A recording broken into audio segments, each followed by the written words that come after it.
Real pleasure to be here in Athens, the birthplace of Western philosophy. More than 2,000 years ago, this city became the setting for one of humanity's greatest intellectual revolutions.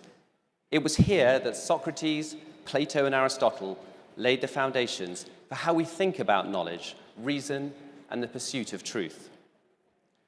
Socrates taught us that wisdom begins with questioning. Plato argued that beneath the world of shadows lies a deeper reality of timeless ideas and principles. Aristotle turned to observation, evidence, and logic. Together, they shaped education as the formation of judgment. This remarkable intellectual lineage, from questioning to abstract reasoning to empirical observation, did more than shape Western philosophy. It established a framework for how humanity creates, tests, and refines knowledge. That journey did not end here in ancient Athens. It continued through the scientific revolution, the Enlightenment, and the digital age. And today it brings us to one of the most profound technological developments in history, artificial intelligence.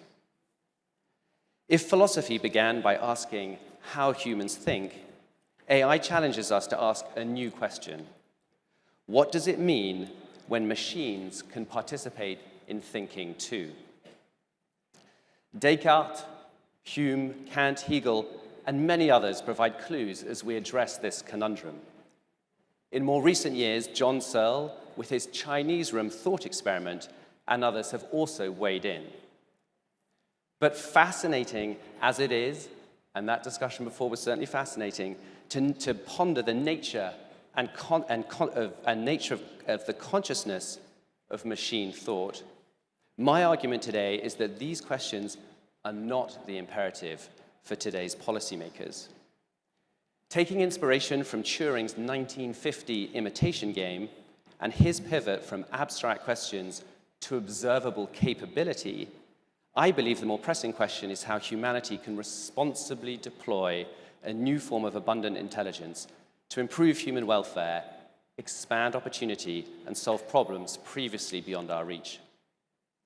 In that sense, I recall the very pithy observation of a European computer scientist who said, "The question of whether machines can think is perhaps as relevant as the question of whether submarines can swim."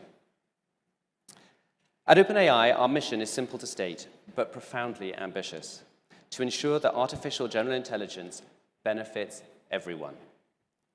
AI is already transforming writing, coding, science, public services and learning, and mathematics.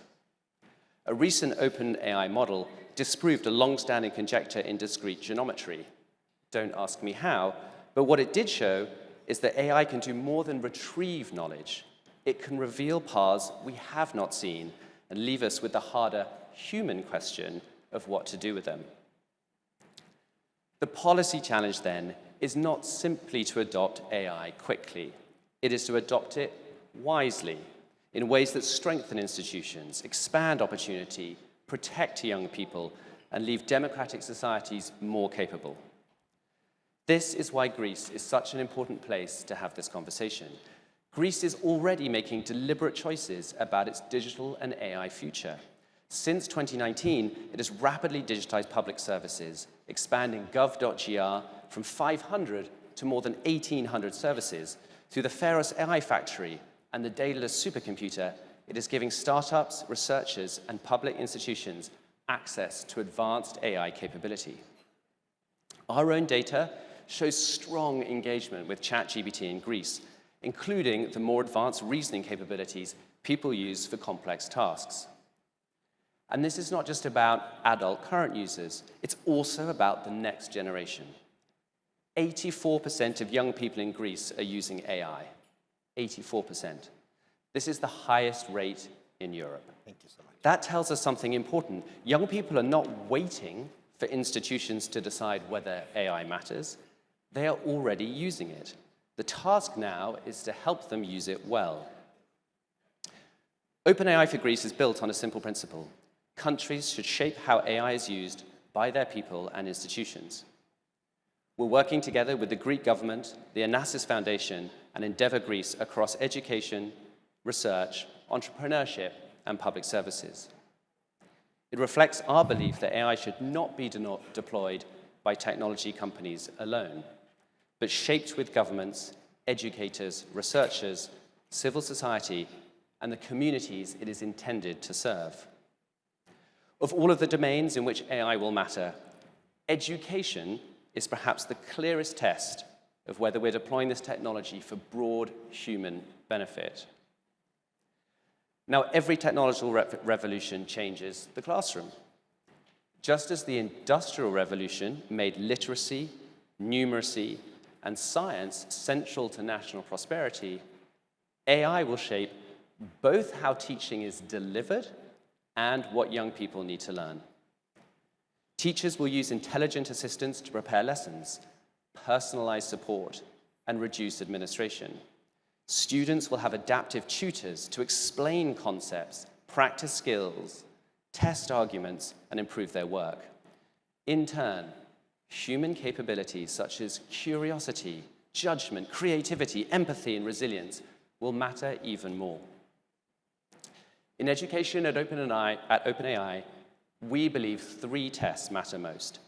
First, AI must strengthen teachers' agency. It is the teachers who know their students and the curriculum and the context best. AI should give them more time and better tools to teach in ways that meet their students' needs.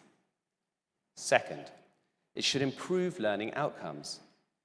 A student who asks ChatGPT for an answer has access.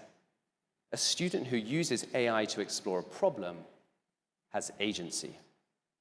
Third, it must be safe and age-appropriate.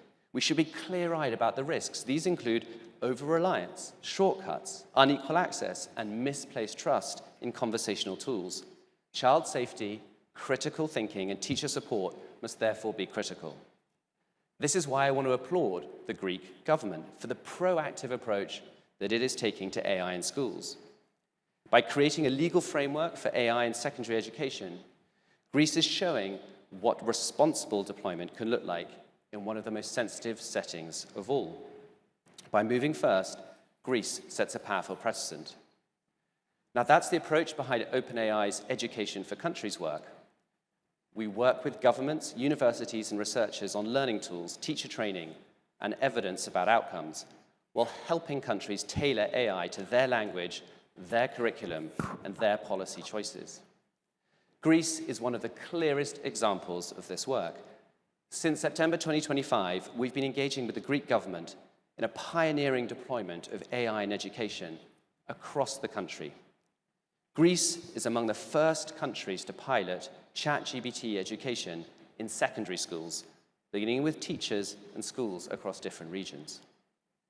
The rollout is now live in 20 upper secondary schools across 10 regions, reaching almost 400 teachers and more than 2,000 students.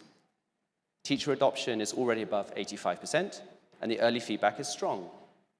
82% of teachers say they feel more confident using generative AI, and 98% have implemented at least one classroom activity. We're also seeing meaningful gains in productivity and customization. Almost 400 GPTs, that's one for each teacher, have been created to help them design personalized learning experiences, and 82% of teachers report using custom GPTs effectively in individual assignments. Now, education is the foundation. Entrepreneurship is one way that that foundation becomes national capability.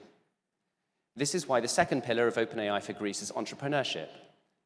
The Greek AI Accelerator selected 21 AI-native companies from 240 applications, working in areas including education, healthcare, climate, and public services. Together, these programs connect learning with building. They help Greece turn its talent into new companies, stronger institutions, and long-term national capability.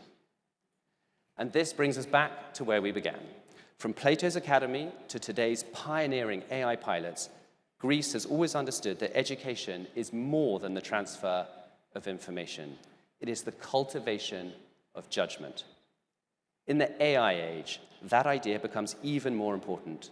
Young people will need to know when to trust a system, when to challenge it, and how to use it in the service of human ends. The responsibility on all of us is to proceed with both ambition and care. AI can widen access to knowledge, support teachers, accelerate discovery, and help more people build. But the technology is powerful, young, and still changing. We need evidence, safeguards, and democratic oversight alongside invention. More than 2,400 years ago, Socrates is said to have observed, "The only true wisdom is in knowing you know nothing." That humility inspired the pursuit of knowledge here in Greece.